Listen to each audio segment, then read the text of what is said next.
चलो आंखें बंद करो और मेरे साथ लगभग 2000 साल पहले चलो। मैं मेडिटेरेनियन सी के बीच एक बड़े ग्रीक जहाज पर खड़ा हूँ। चारों तरफ कीमती सामान रखा हुआ है, सोने के सिक्के, संगमरमर की मूर्तें और महंगी चीजें। लेकिन अचानक मेरी नजर एक छोटे से लकड़ी के बॉक्स पर पड़ती है। मैं उसे खोलता हूँ। अंदर पीतल के छोटे छोटे गेयर्स लगे हुए हैं। मुझे लगता है ये सिर्फ कोई पुरानी मशीन का हिस्सा होगा, लेकिन मुझे बिल्कुल अंदाजा नहीं कि मेरे हाथ में एक इंसानी तारीख का सबसे मिस्टीरियस इन्वेंशन में से एक है।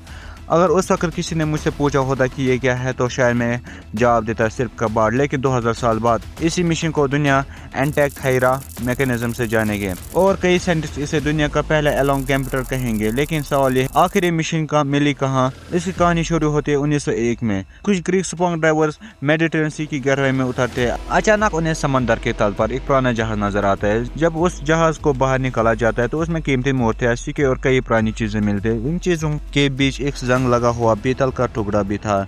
पहले किसी ने उस पर खास ध्यान नहीं दिया, लेकिन जब एक्सपर्ट ने उसे साफ किया तो उन्होंने देखा कि उसके अंदर 30 से ज्यादा ब्रॉन्ज गिलास लगे हुए थे। मैं सोचने लगा, एक मिनट, 2000 साल पहले इतनी कॉम्प्लेक्स मशीन, ये कैसे मुमकिन है? कई सालों तक साइंटिस्ट भी इस मशीन को पूरी तरह समझ नहीं पाए। फिर मॉडर्न टेक्नोलॉजी आई, एक्सरे हुई, 3D इमेजिंग हुई और जो सच सामने आया उसने सबको हैरान कर दिया। ये मशीन सिर्फ गैस का ढेर नहीं थी, ये सूरज और चांद की मूवमेंट कैलकुलेट कर सकती, सोलर और ल्यूनियर की प्रेडिक्शन कर सकती थी और कुछ रिसर्च के मुताबिक ये पुरानी ओलंपिक गेम की डेट तक बताने की सलाहियत रखती थी। सोचो, आज हम ये सब मोबाइल ऐप से देखते हैं, लेकिन 2000 साल पहले ये काम एक मैकेनिकल मशीन कर रही थी। अब मेरे दिमाग में एक और सवाल आया, अगर उस जमीन के लोग इतने इंटेलिजेंट थे तो फिर ऐसी टेक्नोलॉजी के बाद गायब क्यों हो गई? यहीं से थ्योरी शुरू होती है। कुछ हिस्टोरियंस का मानना है कि ये मशीन ग्रीक साइंटिस्ट हिप्पोस्टोरस या उसके स्कूल के लोगों ने डिजाइन की होगी।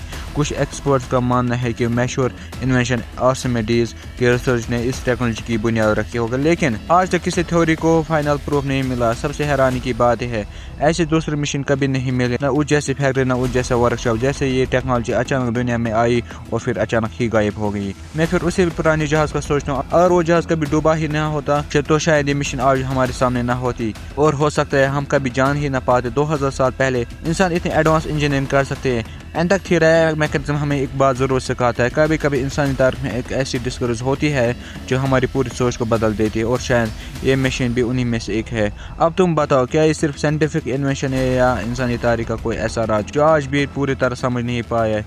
अगर आपको ये डिस्कवरीज अच्छी लगे तो चैनल को सब्सक्राइब करना और इस वीडियो को लाइक और शेयर करना और कमेंट बॉक्स में अपनी राय जरूर बताना। बाय।